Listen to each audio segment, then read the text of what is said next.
नमस्कार मंडळी. तर बऱ्याच दिवसानंतर यूट्यूबवरती मी आता असं कमबॅक करणार आहे की सगळे लोक तोंडातच बोटं घालणार. तर आता मस्तपैकी घरातलं चकाचक आवरून बॅगा वगैरे घेऊन आम्ही निघालो होतो अमृतसरला. तर केरळ टू अमृतसरचा प्रवास खूप छान होता, पण मध्येच एक मोठा प्रॉब्लेम झाला.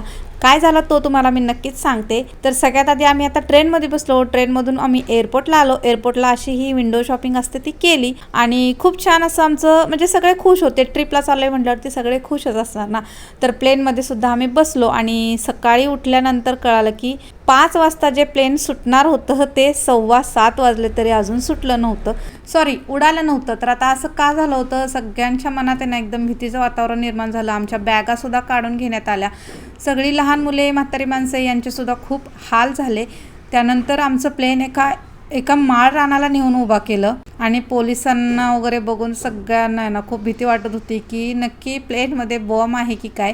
आणि खरं तर तसंच होतं. कोणी म्हणे अफवा होती आणि एक एअर होस्टेस आम्हाला म्हणाले की खरंच खूप डेंजर काहीतरी होतं त्या प्लेनमध्ये. पण एअरलाईनने आमची खूप काळजी घेतली. सकाळचा नाश्ता, मस्त असं जेवण पण आम्हाला दिलं. त्यानंतर 8 तासानंतर फायनली आम्ही अमृतसरला पोहोचलो. आणि हे सुरुवातीलाच असं काय झाल्यामुळे मी जास्तीचे व्हिडिओ केलेले नाही. ट्रिपला गेलेले थोडेफार आहे ते नक्कीच तुमच्याशी मी शेअर करणार आहे. तोपर्यंत tata bye bye, see you.